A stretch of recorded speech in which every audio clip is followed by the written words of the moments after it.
여러분, 공장이 어떤 곳인가요? 공장.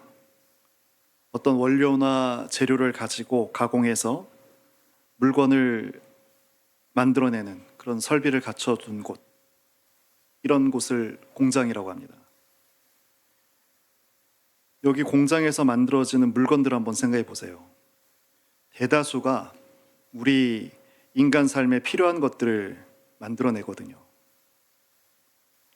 우리의 삶의 처음부터 마지막까지를 편하고 온전하게 진행할 수 있도록 그런 다양한 물건들을 만들어내고 있습니다.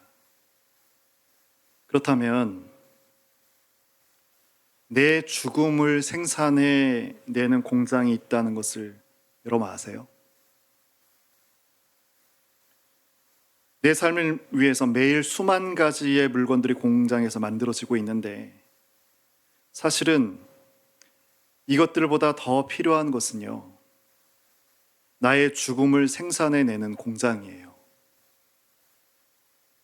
땅의 것을 추구하는 자라면 사실 상관없습니다. 그러나 하늘을 따르는 자, 성도에게 있어서 자기 죽음을 생산해내는 이 공장이 가동되지 않게 된다면 즉시로 그 신자됨 자체가 중단되고 맙니다. 신자됨이 중단된다는 것, 그것은 하나님과의 관계가 단절된다는 것을 뜻합니다. 우리가 이렇게 예배를 드리는 동안에도, 또 하나님의 이름을 부르며 기도하며 찬양하는 동안에도, 만일 나의 죽음이 생산돼서 공급되지 않는다면 하나님과 나와의 관계는 끝나버리고 맙니다. 그러므로 나에게 이 신자로서의 새 생명의 삶이 진행되는 것을 원한다면 내 죽음을 생산하는 이 공장은 끊임없이 가동돼야 됩니다. 오늘 출애굽기 38장, 이제 출애굽기가 40장까지인데 이제 39장 40장이 남았습니다. 오늘 38장은 성막들에 대해서 내용이 나옵니다. 성막들, 성막이 있고 그 다음에 울타리가 있는데, 그 울타리에 있는 대표적인 두 가지를 오늘 나누려고 합니다. 제일 대표적인 것이 뭐겠어요? 미리 말씀드리면 번제단이고 그리고 물두멍이죠. 이 두 가지를 좀 오늘 집중합니다. 특별히 물두멍과 관련해서 우리가 늘 번제단을 강조하고 나누고 있으니까 물두멍을 좀 집중하려고 합니다. 그런데 먼저 지금은 번제단입니다. 내 죽음의 그 생산 공장이 어딜까요? 바로 이 성막들입니다. 성막이 있고 울타리가 이렇게 서져 있죠. 이것이 우리의 죽음을 만든 공장입니다. 이 성막의 뜰 안에서 내 죽음이 생산되어야 되는데, 그러려면 어떤 장치가 필요하겠죠. 이 내 죽음을 생산하는 그 핵심 장치가 바로 번제단이에요. 번제단에서 우리의 죽음이 생산됩니다. 번제단은 쉬는 시간이 없습니다. 매일 아침과 저녁으로, 그래서 상번제라고 합니다. 항상 상을 써서 1년 된 어린 양이 아침 저녁으로 다 드려집니다. 번제로 다 번이 다 태우다 번입니다. 태우는 그 제사를 드립니다. 이후에 약속의 땅 가나안으로 들어가죠. 그래서 지파별로 12지파별로 흩어져서 삽니다. 그럴 때도 아침과 저녁 이 드려지는 어린 양의 이 죽음을 늘 생각하면서 자신의 죽음을 생산해냈어요. 왜냐하면 내 죽음이 생산되지 않으면 나의 선민됨은 끊어지기 때문에 그렇습니다. 제사장들은 죽는 날까지 매일 아침 저녁으로 이 번제를 드렸습니다. 그렇기 때문에 백성들이 직접 이 성전이나 이제 성막이 이제 발전돼서 성전이 되죠.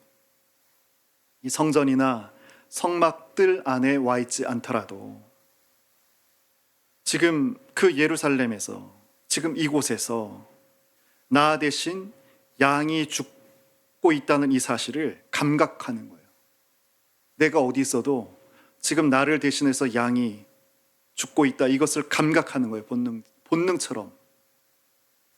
그래서 내 몸이 비록 갈릴리 해변에 있다 하더라도 마음은 어디에?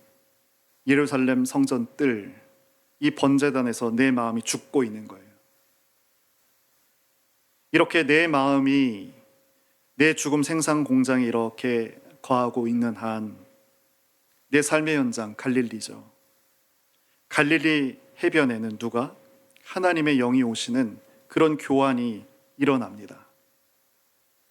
이것이 나의 죽음을 생산하는 공장이 존재해야 하는 그런 이유이죠. 마땅히 번제단에서 내 죽음을 생산하기 위해서는 재료가 있어야 합니다. 그렇죠? 재료가 있어야지 태우죠. 하나님께서는 우리 인간 마음을 아주 단순하지만 정교하게 그렇게 만드셨어요. 단순하지만 아주 정교합니다. 우리 마음이 그렇습니다. 우리가 마음이 어떻게 구성되었는지 지난 주일날 우리가 나눴습니다. 성막의 본체, 우리 지성소와 성소를 통해서 우리가 살폈습니다. 지성소와 성소가 우리 마음의 공간이에요. 지성소는 무엇이 있다고요? 내가 첫 번째로 사랑하는 그 대상이 있는 곳이 지성소입니다. 그리고 성소는 뭐라고요? 지정이, 마음의 지정이 활동이 일어나는 곳인데, 활동하는 곳인데, 이 지정이 활동은 어떻게 해요? 내 지성소의 첫 번째로 들여놓은 것에 따라서 이 지정이 활동이 활동되어집니다. 움직여집니다. 그것을 어떻게 되어지는지를 하나님께서 또 간략하지만 분명하게 다루어 주셨는데, 하나는 뭐였어요? 진설병입니다. 떡상이죠. 배부름, 만족을 위한 활동을 진설병을 통해서 우리에게 말씀해 주세요. 등대는 뭐예요? 촛대는 내 판단과 생각과 말의 발음, 그 발음의 밝음을 말씀해 줍니다.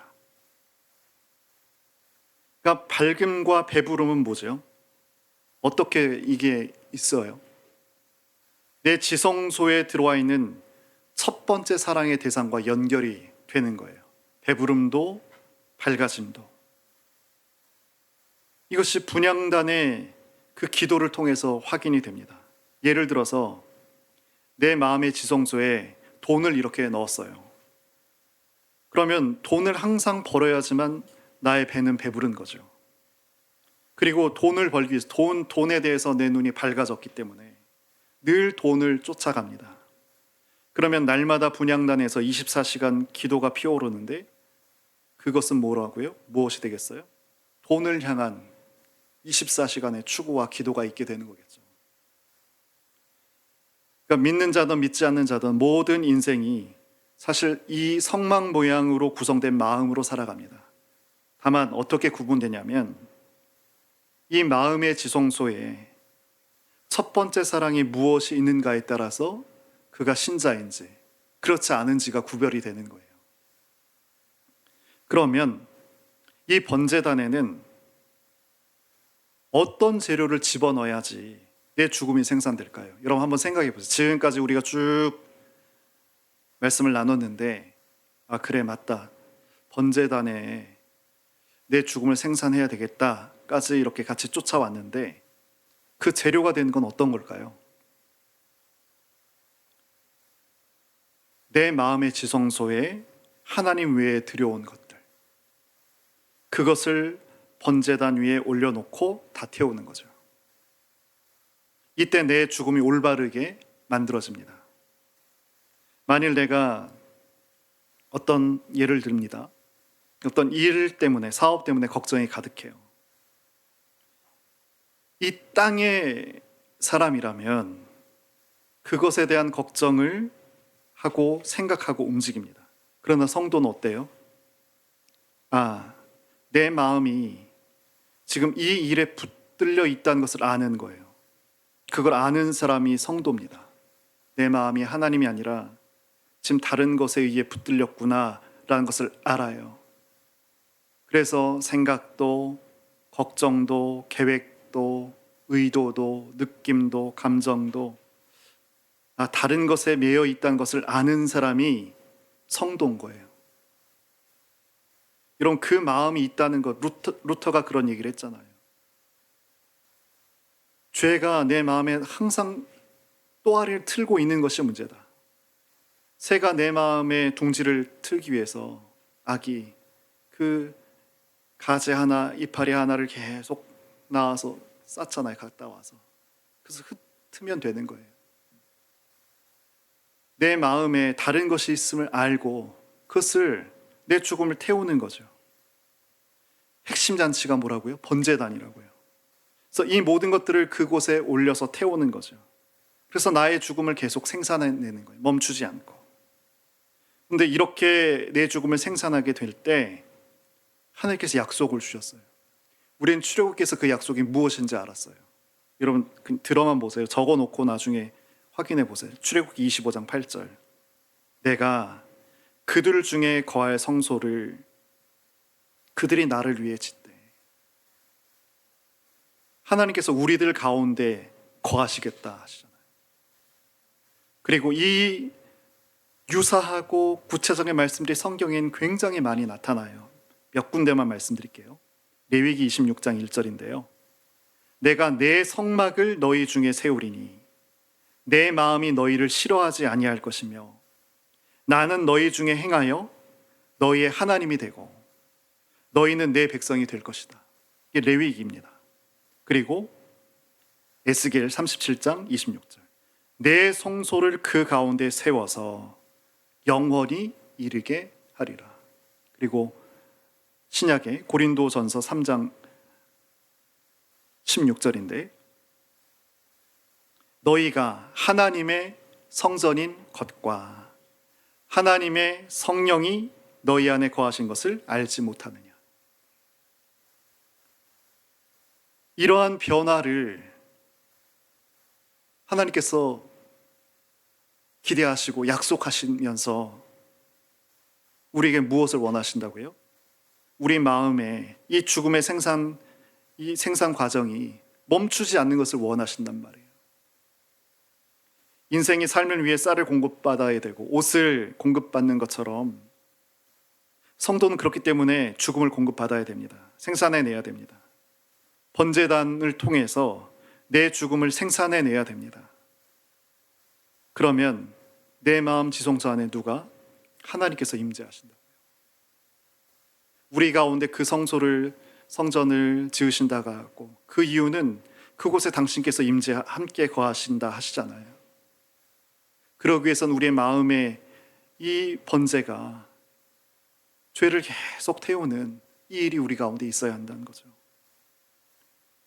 우리 참빛이 이런 온전한 성막의 모습, 온전한 신자의 모습이 될 수 있도록 우리 같이 중보하고 같이 도우며 같이 걸어가야 되는 거예요. 자, 이제 우리 오늘 하이라이트는 8절입니다. 8절 한번 보시겠어요? 출애굽기 38장 8절. 8절 같이 한번 읽겠습니다. 그가 노수로 물두멍을 만들고 그 받침도 노수로 하였으니 곧 회막문에서 수종드는 여인들의 거울로 만들었더라. 아주 흥미로운 말씀입니다. 한 절 말씀이지만 물두멍이 물을 담아두는 큰 그릇입니다. 보니까 받침도 있는 그런 형태입니다. 그리고 어떻게 만들었냐면 그 근원도 적혀 있는데 성막에서 봉사하는 여인들의 그 노수로 만든 거울, 그것을 통해서 만들어진 거예요. 그럼 이런 거죠.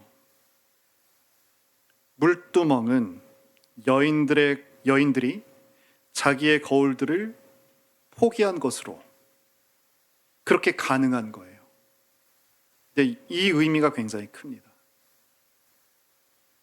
오늘날도 그렇지만 그때에도 여인에게 거울은 거의 준생명이잖아요.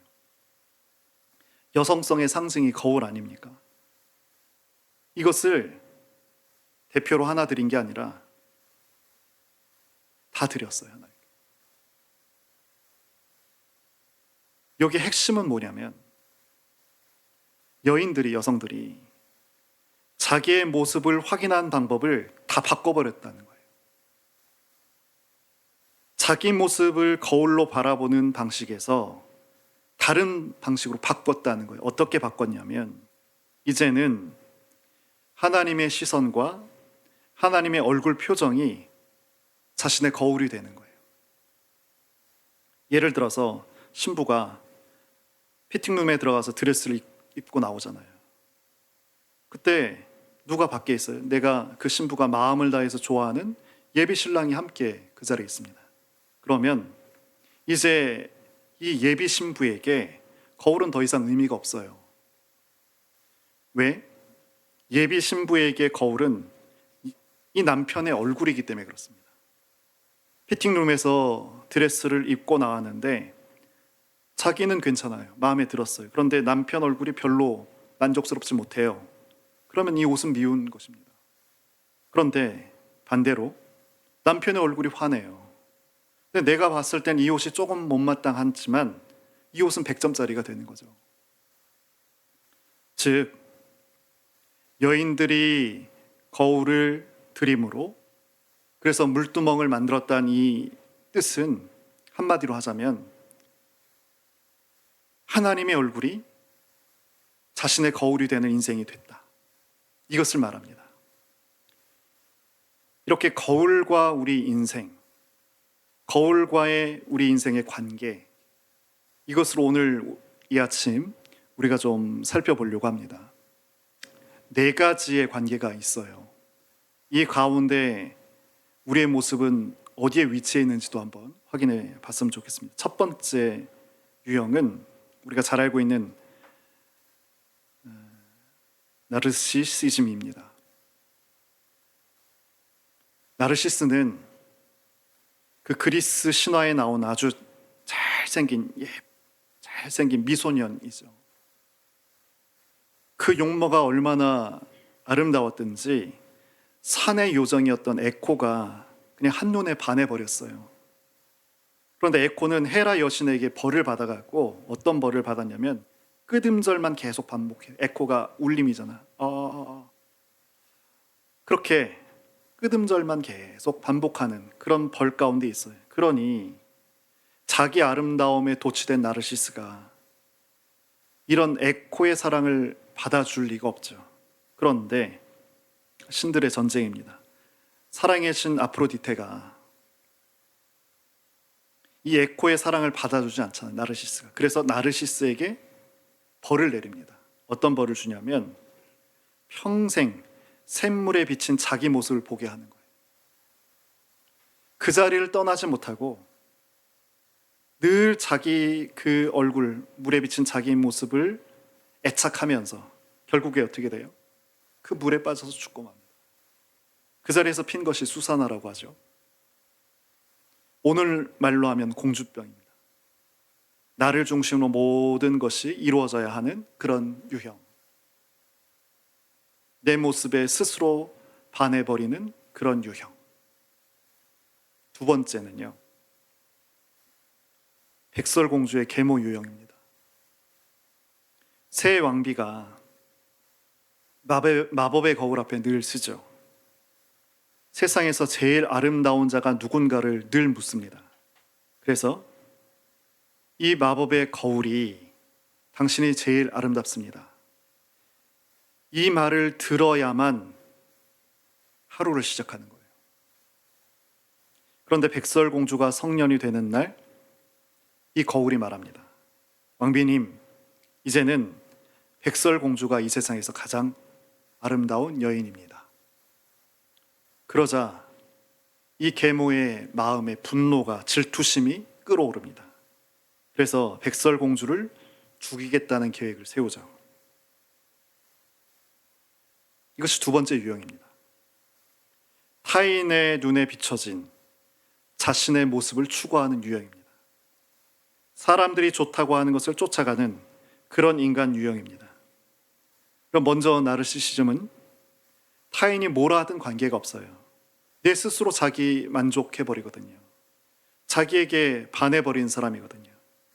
반면 백설공주의 계모는 어때요? 다른 사람들의 시선에 맞춰진 자기의 모습을 추구해가는 그런 사람입니다. 세 번째는 조금 이들과는 좀 다른 거예요. 우리 학교 다닐 때 한 번씩 듣고 배웠던 그 서정주의 국화 옆에서, 여기에서 그런 모습을 우리가 발견하게 되는데, 잠깐 한번 읽어드리겠습니다.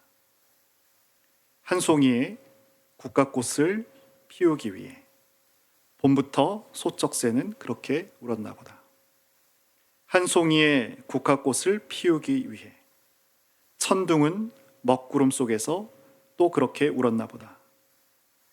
그립고 아쉬움에 가슴 조이던 먼 젊음의 뒤안길에서 인제는 돌아와 거울 앞에 선 내 누님같이 생긴 꽃이여.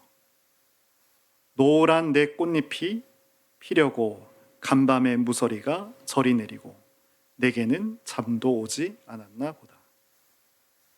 여기에서도 거울 앞에 선 이런 표현이 있죠. 이런 봄의 소쩍새는 뭐죠? 한 젊은 소녀 혹은 젊은 여성, 그가 자라면서 마음속에 열정을 갖습니다. 봄에 피어나는 꽃처럼 인생과 세상에 대한 열정을 가지고 그 걸음을 걸어갑니다. 근데 인생의 여름을 지납니다. 먹구름 속에서 천둥을 겪는 거죠. 시련과 환란의 현실을 거칩니다. 사랑하다가 헤어지기도 하고, 결혼해서 자녀를 낳고 기르는 동안 마음의 상처를 많이 갖게 됩니다. 남편과 싸우기도 하고 경제적인 어려움도 겪으면서 현실을 배워가지만 또 현실에 의해서 깎여갑니다. 이 시의 마지막 연에 간밤의 무서리라는 표현, 서리가 내리는 그 가을을 맞게 되는 거죠. 이제 섣불리 그 마음의 욕구나 욕망을 따라가지 못하는 그런 나이가 됩니다. 현실의 어려움, 고난 앞에서 마음의 욕망이 사그라져 버렸습니다. 20대가 아름다움을 발산하는 나이라면, 중년을 넘어서게 되면 여인은 그 여성성을 마음대로 발산하지 않고 속으로 머금게 됩니다. 들떠있던 마음들이 현실을 겪으면서 세상은 그런 것만이 아니구나, 조금은 성숙한 시선에서 자신을 바라보게 됩니다. 바로 이런 자아를 우린 거울 앞에 선 세 번째 유형으로 그렇게 봅니다. 지금 첫 번째 유형, 두 번째 유형, 세 번째 유형. 나는 지금 이렇게 세 가지 유형 가운데 어디에 좀 속하는지 여러분 한번 살펴보시죠. 그리고 우린 네 번째 유형을 봅니다. 이것이 오늘 본문에서 말해주는 모습이기도 합니다. 아까 처음에 말씀드렸지만, 내가 여성이 아니어도 거울이 여인에게 있어서는 참 소중한 거다. 거울 없으면요, 화장도 못하고 머리도 못하고 옷도 할 수가 없죠. 그런데 이 거울을 없애버린다고 생각해 보세요. 물두멍 만드는 일에 거울을 다 들여버렸어요. 물두멍은 뭐 하는 거예요?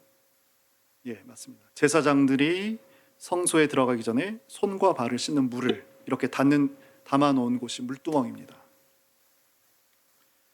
예수님께서 이 땅에 오셔서 우리 신자 모두가 다 제사장이 됐습니다. 만인 제사장이 됐습니다. 그럼 제사장이라 하면 어떤 거예요?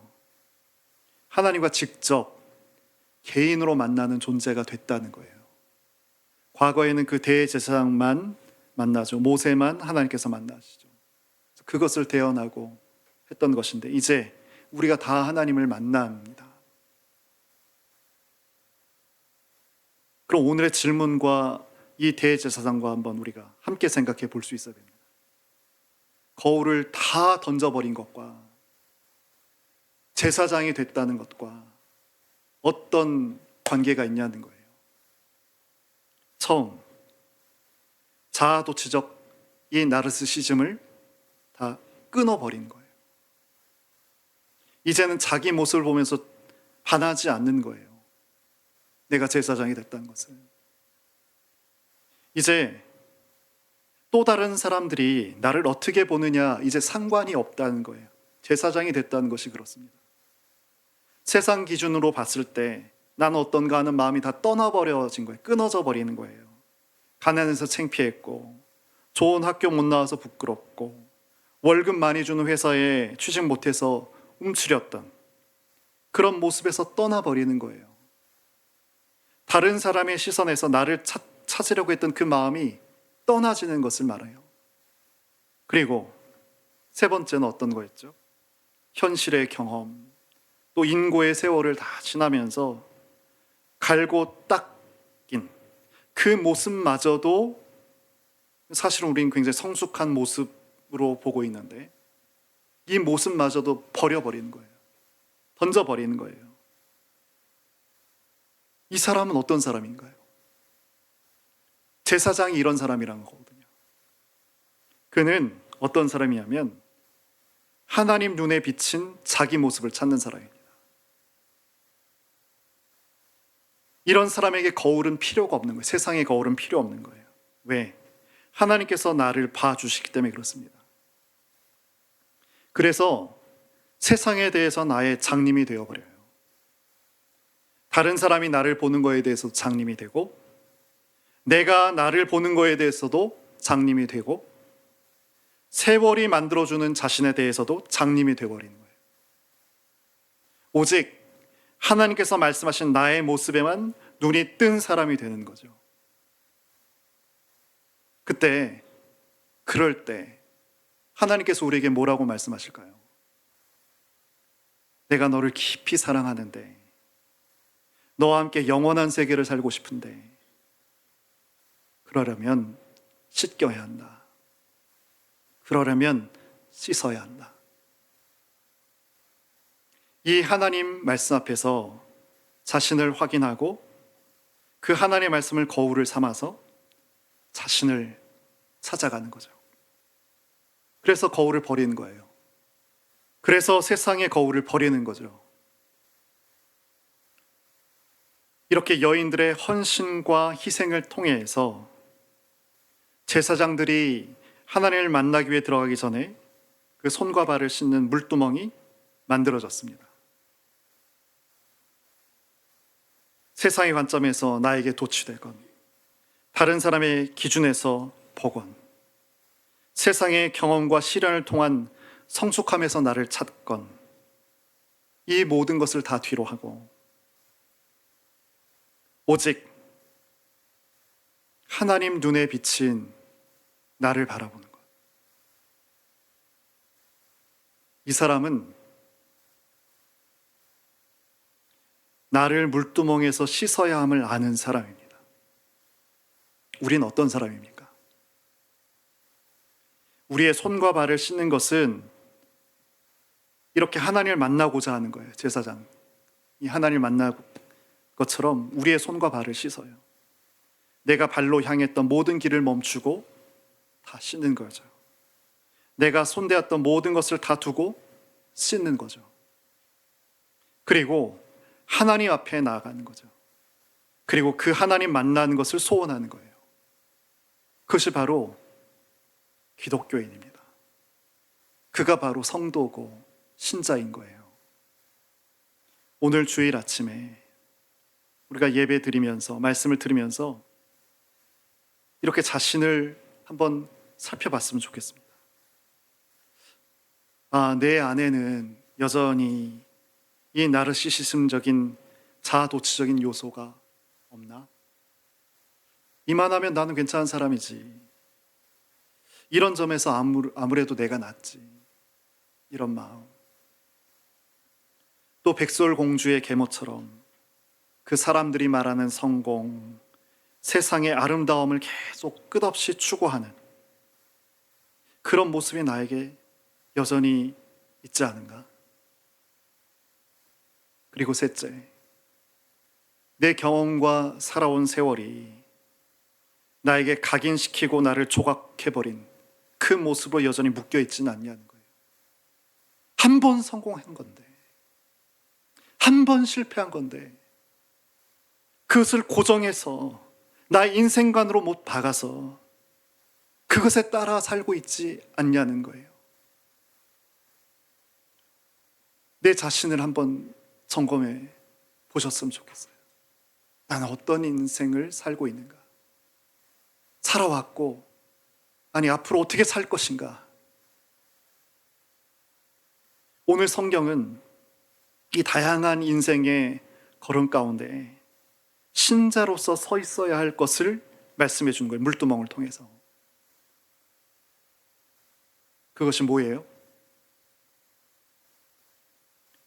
하나님께서 나를 보시는데 어떻게 보시냐면 내가 있어야 할 그 모습의 자리로 우리를 보신다는 사실입니다. 조금 말의 표현이 어렵지만 내가 있어야 할 자리를 통해서 하나님께서 우리를 보세요. 있어야 할 그 자리, 그곳을 통해서 우리를 보세요. 하나님께서 우리를 다 각자를 보시는데 두 가지 이미지로, 그러나 한 가지 사건, 십자가를 통해서 우리를 보십니다. 하나는 하나님의 아들 되시는 예수님께서 다 여인이 자기의 거울을 다 들이듯이 사랑하는 아들 예수님을 우리를 위해 다 투자하시잖아요. 다 들이시잖아요. 다 헌신하시잖아요. 그렇게 나를 사랑하신 하나님의 모습을 있는 거예요. 여러분, 십자가의 그 모습을 보셔야 됩니다. 십자가를 바라보면서 나를 사랑하신 그 하나님의 이미지를 여러분 보실 수 있어야 돼요. 그리고 또 한 가지 이미지가 어떤 거죠? 당연히 예수님께서 그 자리에서 그 고통과 모멸감과 아픔과 슬픔과 이 모든 것들을 다 갖고 죽으신 예수의 모습이 보이죠. 그런데 그 모습을 어떻게 봐야 된다고요? 우리는 나의 죽음으로 봐야 되는 거죠. 이 두 가지 이미지가 사실 십자가에 있는 거예요. 사랑과 죽음과 죄와 용서가 이 십자가에 갇히는 이 모습을 우리가 보는 거죠. 그래서 우리는 어떻게 한다고요? 언제나 십자가를 바라볼 때 거울처럼 바라보는 거예요. 거울처럼 십자가를 바라보는 거예요. 거기서 나를 찾는 거죠. 하나님께서 보고 계시는 그 시각에서 나를 찾는 거예요. 우리가 십자가를 본다는 건 그겁니다. 하나님께서 보시는 그 시각 안에, 그 시선 안에 우리가 있는 거예요. 그래야만 우리가 하나님을 만날 수 있어요. 그런데 만일 나를 어떻게 다른 사람의 모습으로 나를 생각하고 하나님이 생각하시는 모습과 전혀 다른 모습으로서 나의 삶을 살아간다면 우린 하나님을 만나지 못하게 됩니다. 왜냐하면 하나님께서 생각하신 나는 어디에 있다고요? 십자가에 있는 거예요. 하나님께서는 나를 만나시기 위해서 십자가의 시선을 두고 계신 거예요. 우린 마땅히 그렇기 때문에 십자가를 우리의 거울로 삼아야 하는 거죠. 마지막으로 이렇게 우리가 하나님을 만났어요. 그러면 하나님을 만나게 되면 어떻게 될까요? 성경은 이것에 대해서도 답과 힌트를 주고 있습니다. 지난주 아까도 조금 살짝 말씀드렸지만 지성소에는 법궤가 있고 성소에는 뭐가 있다고 했죠? 세 가지.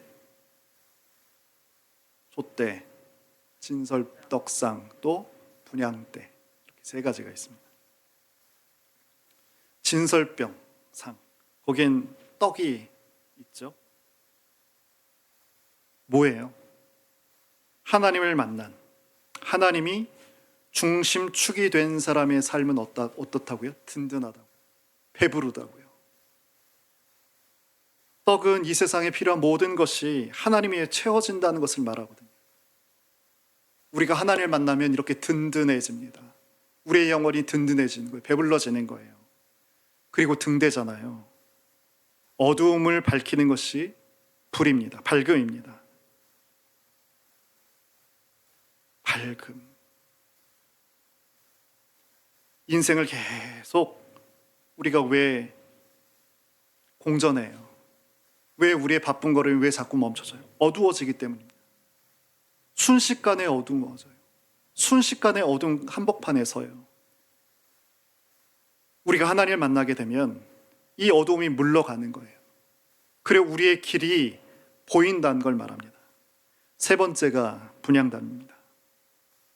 이것은 세상에서 가장 좋은 것이 무엇인가에 대한 질문과 답을 보여주는 것이 분향단입니다. 여러분, 나르시시즘의 가장 큰 불행이 뭐예요? 다른 사람을 사랑하지 못한다는 겁니다. 자신에게 도취되어서 다른 사람을 사랑할 수 없는 것, 이게 여러분 정말 큰 불행이고 형벌인 거 아세요? 이게 향단은 어떤 거예요? 사랑하는 거예요. 24시간 사랑하는 거예요. 사람이 사랑할 수 있다는 게 여러분 축복입니다. 가만히 한번 생각해 보세요. 사람이 다른 대상을, 내 남편을, 내 아내를, 내 자녀를, 내 형제를, 내 친구를, 우리 사랑하는 선빛의 성도들을 사랑할 수 있는 것, 여러분, 이게 축복입니다. 그런데 무려 그 대상이 하나님이 되신 거예요. 사람을 사랑하는 걸 살 수 있는 것이 저절로 되어지지 않거든요. 이게 복인데 그 대상이 하나님이 되시는 거예요. 여러분, 우리가 하나님을 사랑할 수 있다는 것은 인생이 맞이할 수 있는 가장 큰 복 중의 복이 되는 거죠. 이게 어떻게 하면 이렇게 된다고요?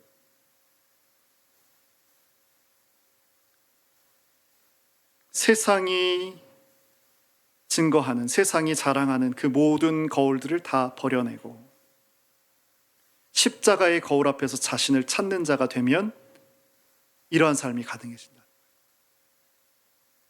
그때 내 영혼의 떡상의 배부름과 등대의 밝음과 하나님을 사랑한 이 분향단의 삶을 살아갈 수 있게 됩니다. 전 이런 복이 있는 삶을 우리 참빛에, 우리 사랑하는 우리 모든 권석들이 다 함께 누렸으면 좋겠어요. 오늘 말씀을 이렇게 좀 정리를 하고 질문을 좀 드리면서 함께 기도했으면 좋겠습니다. 여러분, 눈을 한번 감아 보실까요? 현재 내 마음의 지성소에 하나님 말고 무엇이 첫 번째 자리를 차지하고 있는지. 두 번째, 내 욕망, 걱정, 계획을 이 번제단에 올려서 태우는, 나의 죽음을 생산해내는 이 구체적인 영적인 훈련이 나에게 있는지. 나는 어떤 거울 앞에 서 있는지, 자기 만족인지, 타인의 시선인지, 세월의 경험인지, 아니면 하나님의 시선인지. 네 번째, 하나님께서 십자가를 통해 나를 바라보실 때 하나님 나를 어떤 존재로 보실까? 이런 신자로서의 나의 정체성이 분명한가? 난 분명 십자가 앞에 서 있는가? 오늘 이렇게 같이 기도했으면 좋겠습니다. 주님, 세상의 거울을 버리고 십자가 거울 앞에 서서 매일 내 죽음을 생산하여 하나님께서 비춰주시는 나로 살게 하여 주옵소서. 같이 잠시 기도하겠습니다.